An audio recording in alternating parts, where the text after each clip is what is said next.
Today I'm doing a quick run through of new films that I saw this year. Very quick informal reviews, rapid fire content for your viewing pleasure. First off is Night Swim. Very bad movie. Movie about a killer swimming pool that doesn't kill anybody. There's no scares, there's no tension, there's no drama, there's no comedy. It's boring. One of Blumhouse's worst. Skip it. The Marvels. Bad movie, but not any worse than Marvel's recent movie output for the most part. Watch it in 5 years and you'll probably say something like, that wasn't quite as bad as I thought it'd be. That's kind of my thoughts on it. It's not quite as bad as I thought it'd be. Dune Part 2. Excellent film. Loved it. I had some problems with the timeline and how it differed from the book, but nothing deal-breaking. I also wanted some of the battle scenes to feel a bit more climactic. The battle between Paul and Fade in particular left me a little bit empty. Still, I love this film, and someday when I have 5 or 6 hours to spare, I'll watch the first one and this one back to back to see the full movie. Madam Web. More bad superhero stuff. This one was pretty much as bad as you've heard. I did like how they portrayed Dakota Johnson's clairvoyance and how it was kind of off-putting and disorienting. I thought that was alright. Apart from that, really not much nice I can say about it. Yeah, watch it with your friends while you're having some fun and rip it apart. That'd be the best time you could have with it, probably.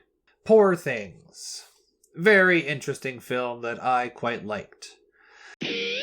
Performance was truly daring and fearless. She's amazing in it. I went into this movie completely blind and was all the better for it. If you haven't seen it, its original is all hell with a pretty divisive theme and some really funny stuff. Check it out, but be warned that you might walk out of it 20 minutes in. It happens. Immaculate. The last scene in this made the film. So intense and so awesome, Sydney Sweeney just rules for about 5 minutes straight. Up until the last scene, it's a fairly standard nuns and priests up to no good, kind of Omen-esque plot. Not all that great, in my opinion. But the last scene made me think the whole movie was good. And I kind of had to think about it and go, oh no wait, you just liked that last scene. Ghostbusters Frozen Empire. Way too many characters with way too much going on. Lots of fan service in it, and having seen this movie months ago, it's already mostly left my brain. It could have been really good, but all I can really praise about it is that it didn't make me angry, and that they didn't have way too much CG Harold Ramis in it. Also, I wish they wouldn't have queer-baited the teenage girl. Just make her and the ghost a couple and just own it. Don't dance around it. Abigail. It's an okay vampire movie that thinks it's cooler and hipper than it really is.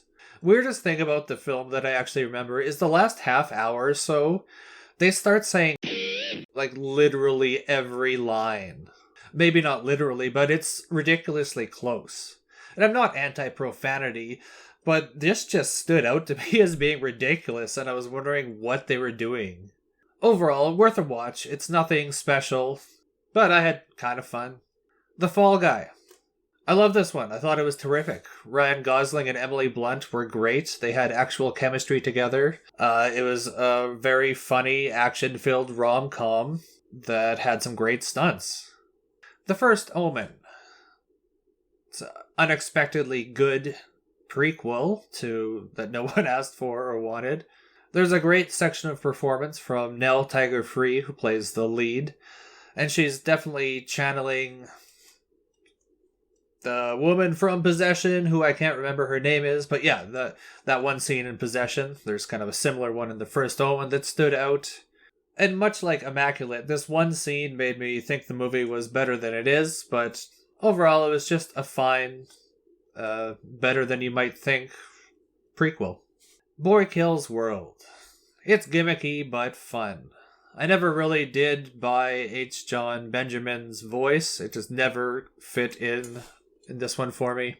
I do enjoy him. I love Archer, love Bob's Burgers. But the action in this was great. It was a nice little popcorn flick. Love Lies Bleeding. A dusty, sweaty thriller with some original aspects to it. Great performances from Kirsten Stewart, Kate O'Brien, and Ed Harris. All the elements of a winner are here, but they just didn't quite come together for me. It's very stylish, and I did like it, but it just didn't quite satisfy me. I saw the TV glow. I probably would have loved this movie when I was 16.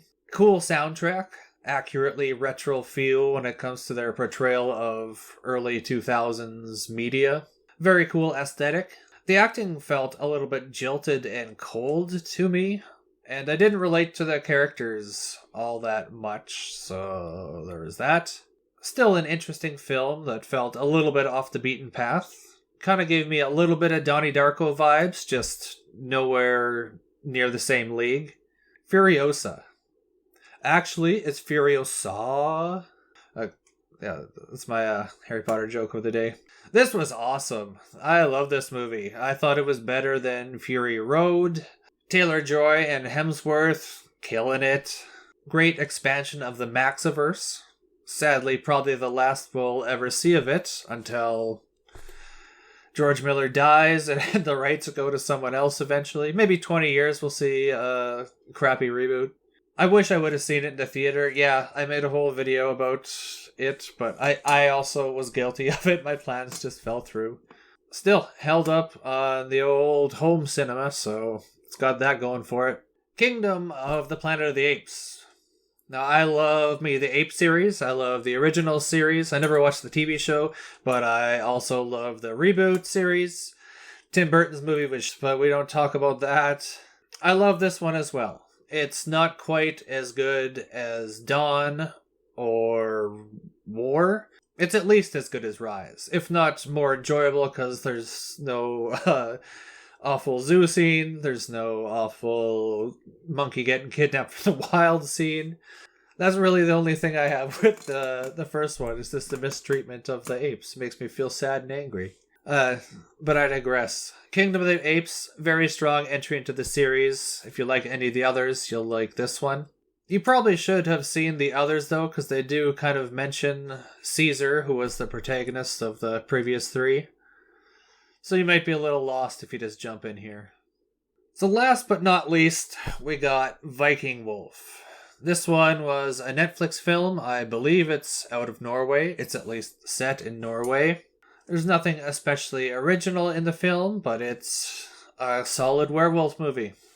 I had a pretty swell time watching this, and I'm always a sucker for a werewolf movie, and this one was just competently made. What more can you really ask for in a monster flick? So that's my kind of mid-year catch-up on movies that I've watched. Some of these you should check out, others absolutely avoid. Others, hey, it's up to you. You've heard my thoughts. You've seen other stuff I've done. Maybe. Yeah, may as well. Give me a old like and subscribe. Click the other happy buttons. I don't know if there's other happy buttons. Is there secret things that they haven't told me about I'm supposed to be telling you to click on?